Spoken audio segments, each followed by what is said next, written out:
dia bisa untuk taat sama Allah untuk gak ngisep perkara tersebut.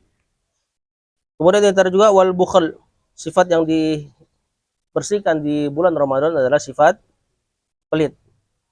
Ya, makanya antum lihat di bulan ini orang-orang berlomba-lomba dalam menderma, dalam eh, bersedekah. Ya, sebagaimana yang Rasulullah SAW lakukan. Wa ta'widuhal akhlaqul karimatu, dan bulan puasa ini juga menggantikan sifat-sifat jelek tersebut dengan sifat-sifat yang mulia. Kas sabar, seperti sabar. Ya, seperti kata Ibrahim tadi, sabar nungguin maghrib. Kalau sabar dalam tinjauan syariat terbagi jadi 3. Siapa yang tahu? Sabar, seseorang dikatakan dia bersabar kalau terpenuhi 3 perkara. Pertama, bersabar di atas ketaatan. Ini dilatih gak ketika puasa? Hah? Jadi tanya. Nah, ini dilatih ketika puasa. Yani antum bersabar ketika lagi ngantuk-ngantuknya tetap ngelakuin sholat jamaah. Ketika lagi lapar-laparnya. Ya. Begitupun yang kedua, sabar tidak melakukan maksiat. Ini dilatih gak ketika puasa? Kapan? Ya, antum berusaha ngapain? Hah? Lawan hawa nafsu. Nafsu sama apa pun? Mediki. Sama apa? Hah? Sama maksiat. Bahkan lebih dari itu. Antum nahan diri dari makan makanan yang awalnya mubah kan? Nah, maka harusnya ketika di luar Ramadan lebih bisa lagi. Kemudian yang ketiga, bersabar tidak mencela takdir. Nah, kapan seseorang terpenuhi 3 perkara ini? Sabar, dia kekeh di atas ketaatan, kemudian bersabar, dia bertahan di atas ketidakmaksiatan, kemudian tidak mencela takdir, maka seseorang disebut bersabar. Dan uniknya lagi di ayat itu, wasta'inu bis sabri was shalah. Kemudian apa kata Allah? Wa innaha lakabiratun lil khashiin. Wasta'inu bis sabri was shalah, minta tolonglah kepada Allah dengan sabar dan salat. Ibnu Katsir mentafsirkan sabar dengan puasa. Minta tolonglah kepada Allah dengan puasa dan salat. Kata sabar di situ ditafsir ke puasa. Sebagian salaf mentafsirkan makna biasa ya, antara sabar jadi maknanya puasa, itu mereka mentafsirkan dengan salah satu makna tafsir. Nah, intinya sabar dengan puasa sangat ada kaitan erat. Wal hilmu, dan sifat hilm. Sifat kalau diterjemahkan biasanya diterjemahkan kesantun. Tapi di sini al-hilm di sini maksudnya adalah sifat yang antum tidak membalas ketika seseorang berbuat tidak baik sama antum. Makanya ada sifat Allah namanya, atau nama Allah Al-Halim. Apa efek nama Al-Halim? Efek nama Al-Halim adalah Allah tidak mengadab hamba-hambanya seketika itu juga. Seandainya Allah azab kita misalnya dari mata-mata kita yang maksiat, kemudian azabnya langsung turun, misalnya buta, misalnya dunia ini nggak ada yang bisa melihat. Paham nggak antum? Nah, al-hilm itu dilatih di puasa. Bukankah ketika Rasulullah SAW katakan kepada orang yang puasa kalau diganggu suruh ngomong apa? Inni shaim, saya puasa. Ini bisa diomongkan ke orangnya yang mengganggu, atau ucapkan ke diri sendiri, ini shaim, gue lagi puasa nih, sabar. Nah, sifat al-hilm ini dilatih saat puasa. Wal jud, dan dermawan sama, wal karam sama, wal mujahadatin nafs, dan jihad jiwa, bersungguh-sungguh terhadap jiwa, fima yurdillah, terhadap apa-apa yang membuat Allah ridha, wa yaqrubu ladaihi, dan wa yuqribu ladaihi, dan mendekatkan kepada Allah. Nah, jadi banyak sifat-sifat yang antum semua dilatih di dalam bulan puasa ini. Wa minal fawaidis shaum, kata penulis, di antara faidah-faidah saum, annahu yariful abdu nafsahu, bahwasanya hamba ngerti kadar dirinya, kenal dengan dirinya sendiri, wahajatahu, dan kenal kadar kebutuhannya.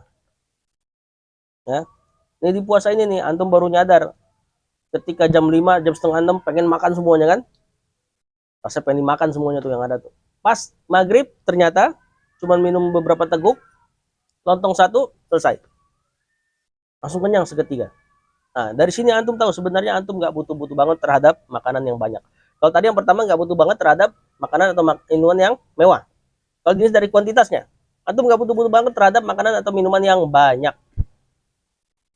Ya, terus ngapain orang kerja misalnya full-fullan nyari duit ninggalin sholat? Coba ngapain? Hah? Sebagian orang kerja full-fullan ninggalin sholat, ninggalin taklim. Sebagian orang ninggalin dunia dakwah untuk mencari duit. Padahal yang dia makan dan minum sedikit. Kecuali kalau dia misalnya nggak tinggalin hal-hal yang positif. Tetap sholat, kemudian duitnya sisanya untuk sedekah. Kalau ini positif. Kalau enggak, maka tercela. Antum lihat yang korupsi kemarin. Kemarin lagi heboh apa? Masalah apa? Pertalite. Kok antum tahu sih? Itu megang handphone jangan-jangan. Hah? Oh, di jalan. Yang korupsi gajinya berapa tuh, Pak? Gajinya 1 M masih korupsi antum. Tuh, miskinnya seseorang.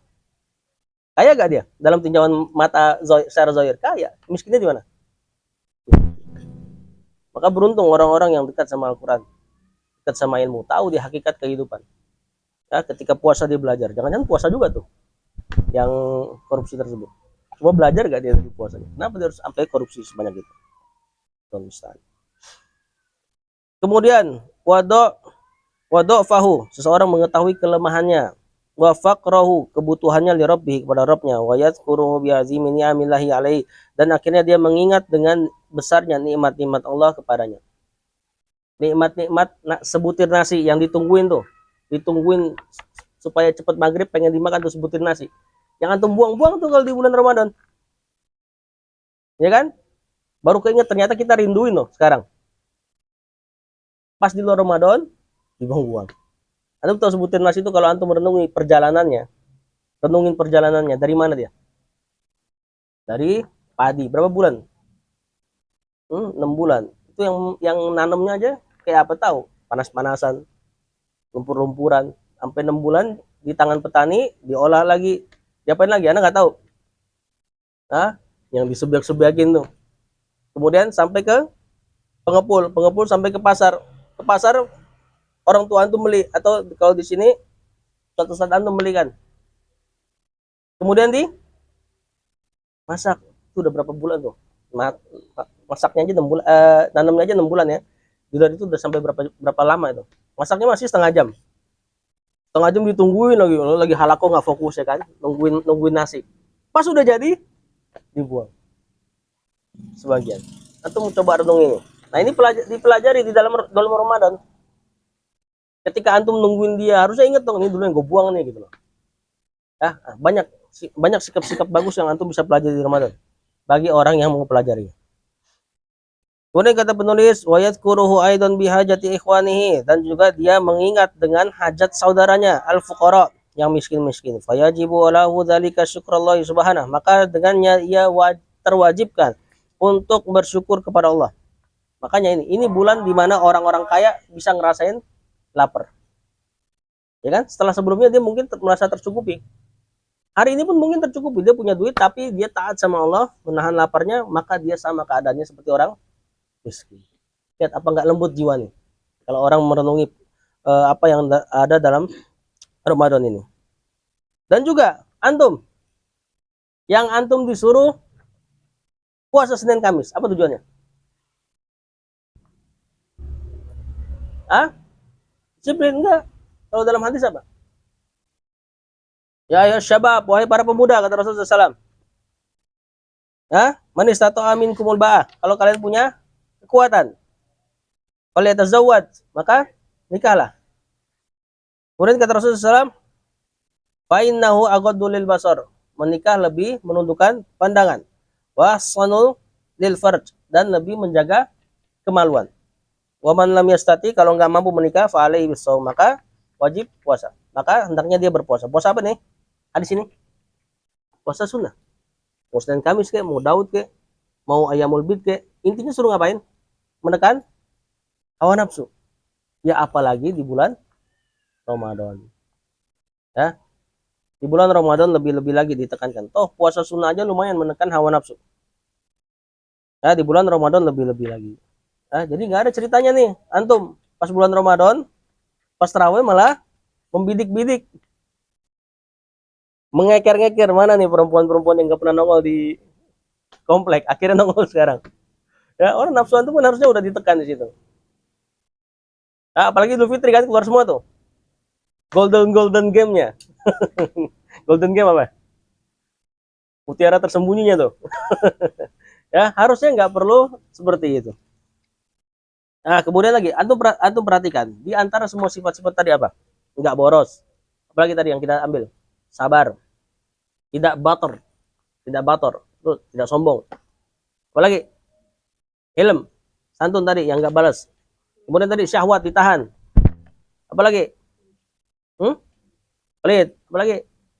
Dermawan. Dan seterusnya. Ngerti dengan empati sama keadaan orang. Seperti tadi yang orang-orang kaya puasa, akhirnya dia empati dengan keadaan orang miskin karena ngerasain lapar juga. Semuanya amalan apa nih? Amalan? Semuanya amalan apa? Amalan hati. Ya, perhatikan semuanya amalan hati. Dan tujuan puasa apa? Kutiba alaikumusiyam kama kutiba alal ladzina min qablikum la'allakum tattaqun. Kata Rasul, at-taqwa hahuna. At-taqwa hahuna yushiru ila sadrihi salasa marrat. Ya, jadi ketakwaan ini sangat cenderung dengan hati. Terus juga kata Allah, inna akramakum indallahi atqakum. Yang paling mulia di antara kalian adalah yang paling bertakwa. Tadi takwa masalah hati. Terus juga Rasulullah SAW katakan, innallaha la yanzuru ila suwarikum wa amwalikum. Allah tidak melihat bentuk-bentuk kalian dan harta-harta kalian. Walakin yanzuru ila qulubikum. Takwa sama hati kaitannya erat. Ya. Kemudian juga hadis yang innal halala bayyin wa innal harama bayyin sampai habis. Terakhirnya apa? Ala wa innahi fil jasadi mudghah. Idza salahat wa idza fasadat ala wa idza fasadat jasadu kullu. Ala wahyal qalbu. Ada satu daging yang kalau dia baik, baik semua seluruh tubuhnya. Kalau dia buruk, buruk semua seluruh tubuhnya. Apa itu? Hati lagi. Ayatnya bahas awal-awal pertama apa? Innal halala bayyin wa innal harama bayyin wa bainahuma umurun mustabihat. Yang halal jelas, yang haram jelas, yang mustabihat. Dan ada beberapa perkara yang mustabihat. Ini ngasih tahu bahwasanya kalau hati antum bagus, nanti antum juga bisa meninggalkan konsumsi yang haram. Ada kaitannya, ada kaitan kuat antara hati ya dengan apa yang ada di badan. Begitu juga berarti nggak ada tuh cerita orang mengatakan yang penting akhlaknya, yang penting hatinya bagus, kalau nggak dijilbabin nggak apa-apa katanya. Nah, ini tentu bertentangan dengan hadis Rasulullah SAW. Orang kata Rasul, kalau hatinya bagus, bagus seluruh tubuhnya. Ya, begitu juga dari hati yang bagus, lisan juga ikut bagus. Nah, introspeksi diri antum sendiri. Ini lisanku masih sering keluar gak nih kata-kata yang kurang layak bagi santri. Nah, kalau masih sering keluar, ada indikasi hatinya kurang bagus. Ini bukan buat tembak-tembak orang, no, lo langsung nembak orang. Biasaan penuntut ilmu jelek kayak gini nih. Ya, ketika dapat ilmu yang dicari orang, nggak yang dicari diri sendiri. Nah, itu latih di puasa nih, habis-habisan. Bersihin hati. Ya, kemudian juga, bukankah Allah katakan, qad aflaha man tazakka. Sungguh beruntung orang yang membersihkan hatinya. Hati lagi. Di surat Asy-Syams, wasyamsi waduhaha. Sampai berapa sumpah tuh? Ada 11 sumpah. Apa yang disumpahkan? Qad aflaha man zakkaha wa qad khaba man dassaha. 11 kali sumpah cuma mau ngejelasin bahwasanya beruntung orang yang membersihkan hatinya dan celaka orang yang mengotorkan hatinya. Belakangnya ayatnya cerita apa? Kaum Samud. Ngapain dia? Yang ngebunuh ontanya Nabi Soleh. Antum perhatikan, ini efek dari hati yang buruk. Antum bayangin seandainya antum jadi kaum tersebut. Antum minta sama Nabi Soleh, weh Nabi Soleh, coba dong keluarin onta dari satu batu, yang onta itu ntar nyusuin terus bisa nyusuin kita. Kalau keluar kayak gitu, beriman kita. Bener-bener Allah kasih. Tahu-tahu dari batu, blok, keluar onta. Onta itu hidup langsung, kemudian nyusuin seluruh warga. Cuma Nabi Soleh persyaratkan, onta ini harus minum satu sumur, hari ini, besok baru kalian. Begitu terus. Tapi ini nggak merugikan, kan mereka dapat susu. Antum bayangin, gara-gara hati kotor. Itu mukjizat tampak loh. Antum gimana? Antum bisa beriman? Antum bisa kafir gak misalnya ngeliat ada hewan tuh keluar dari batu itu tuh? Nah, harusnya kan beriman kan? Tapi gara-gara hati yang kodok khobaman dasar, kata Allah. Sungguh merugi orang yang mengotori hati. Sampai puncaknya disembelih tuh Anda. Kalau dia minta, dia nggak beriman, disembelih. Makanya Allah azab. Ini masalah hati nih. Nah, makanya bersihkan nih di bulan Ramadan. Kemudian juga tadi, ini faedah terakhir. Bahwasanya hati ini, kalau antum bersihkan, ini akan membuat antum bisa menerima kebenaran. Ya, hati kalau antum bersihkan bisa menerima kebenaran. Di antaranya dalilnya, ketika hati kotor, di antara salah satu sifat hati kotor adalah sombong. Apa kata Rasulullah SAW ketika menjelaskan sombong? Al-kibru, apa tadi? Batarul haq, wagam tunas. Sombong itu menolak kebenaran dan merendahkan manusia. Sombong di antara penyakit hati gak? Nah, berarti kalau bersih, menerima kebenaran dan tidak merendahkan manusia. Juga kata Allah, laqad manallahu 'alal mu'minin, laqad manallahu 'alal mu'minin. Allah telah memberi karunia kepada kaum mukminin. Perhatikan ayat ini. Iz ba'atsa fihim rasulan. Tatkala Allah mengutus mereka seorang rasul min anfusihim, dari kalangan mereka. Yatlu alaihim ayati, yang membacakan ayat-ayatnya. Perhatikan ya. Wa yuzakkihim, dan membersihkan jiwa-jiwa mereka.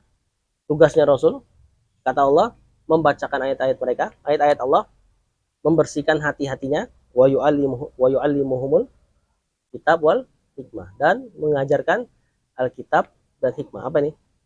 Ilmu. Pertamanya, yuzakkihim apa nih? Tazkiyah. Membersihkan jiwa. Kalau berjiwanya udah bersih baru bisa nerima ilmu. Gimana cara bersihin jiwanya? Tadi, yatlu alaihim ayatihi. Membacakan ayat-ayatnya. Itu dibacakan nggak ayat-ayat Quran di bulan Ramadan? Kapan? Pas terawih. Atau dari bacaan antum sendiri. Intinya bacaan Quran ini yang antum latih di Ramadan membersihkan hati. Kalau hati sudah bersih bisa menerima ilmu. Kan kemarin banyak di antara antum nanya, Ustaz gimana sih si fulan hafalannya banyak kok sering ngeplak-ngeplak orang? Nah ini di antaranya nih, enggak yuzakkihim. Kalau orang sudah yuzakkihim maka dia tinggal di yu'allimuhumul kitab wal hikmah. Terus di ayat yang lain. Inna aradna al-amanata 'ala samawati wal ard wal jibal. Kami tawarkan amanah kepada langit, bumi, dan gunung. Pernah dengar ayat ini? Manusia itu dulu ditawarkan amanah. Sebelumnya langit, bumi, dan gunung. Wa abaina, tapi mereka semua nolak. An yahmilana, untuk menanggung amanahnya. Wa asfaqna minha, mereka ketakutan mengambil amanah Allah. Amanah syariat ini sebelum kita harusnya ditawarin ke langit, bumi, dan gunung. Tapi mereka semua nolak. Kemudian apa? Wa hamalahal insan. Tapi manusia yang ngambil. Ini kecerdasan kita. Kita ngambil amanah ini karena ada janji yang besar. Ini surga. Tapi kata Allah di belakang, innahu kana zaluman jahula. Manusia itu zalimnya kebangetan, bodohnya kebangetan. Ini bukan karena zalim dan bodohnya, bukan gara-gara mengambil amanah. Mengambil amanah ini cerdas justru. Kita ditawarkan surga dengan perkara yang mudah kan? Antum cuma hidup 63 tahun, umur paling 60 sampai 70 tahun, kemudian abadi di surga. Ini pilihan yang cerdas. Cuman siapa yang gagal dalam amanah ini, siapa yang gagal dalam syarat ini, kalau punya sifat zalim dan bodoh. Zalim itu gara-gara enggak yuzakkihim. Bodoh gara-gara enggak yu'allimuhumul kitab wal hikmah. Perhatikan tuh, dua ayat itu berkaitan tuh. Ya, gara-gara enggak bersih hatinya, yang kita nggak mau bersih nih di Ramadan nih, berusaha nih, maka kita bisa mendapatkan predikat zoluman. Efeknya kalau sudah zoluman, apa efeknya? Jahulan. Maka yuzakkihim wa yu'allimuhul kitab nih, pegang kuat-kuat nih. Ya. Juga sebagaimana kesesatan orang-orang Nasrani, mereka dapat ilmu, mereka tahu Nabi SAW seperti anak mereka sendiri. Kenapa mereka nolak syariat? Banyak di ayat Al-Quran Allah katakan apa sebab mereka nggak mau menerima Muhammad sebagai nabinya? Bagyan bainahum. Apa bagian? Dengki di antara mereka. Padahal punya ilmu. Orang ahli kitab punya ilmu. Datang Rasul dijelaskan lagi Al-Quran dan hadis. Ilmu bukan? Kenapa nggak bisa nerima? Bagyan bainahum. Bagyan ini dengki. Kotoran hati bukan? Nah, berarti dia kenapa? Dia di'alihumul kitab tapi nggak di yuzakkihim. Oh, masalah hati itu. Ya, makanya bersihkan hati. Jangan sampai hafalan antum yang banyak gak taunya gara-gara hati antum kotor, buruk sifat antum. Kita nggak tunjuk siapa-siapa lagi-lagi ya, introspeksi diri sendiri. Nah kalau antum yang misalnya hafalannya mungkin ngadet, nggak apa-apa, yang penting amalkan. Ini tanda bahwasanya antum tazkiyah dan taklimnya dapat. Yuzakihim wa yu'allimul kitab, dapat. Dan satu lagi, Allah katakan pada hari kiamat, yaumala yanfa'u al-malu, yaumala yanfa'ul malun wa banun. Hari di mana tidak bermanfaat harta dan anak-anak. Illa man atallaha biqalbin salim. Kecuali yang datang kepada Allah dengan hati yang selamat. Maka bersihkan hati di bulan Ramadan ini. Sallallahu ala nabiyina Muhammad wa ala alihi wa sahbihi wasallam.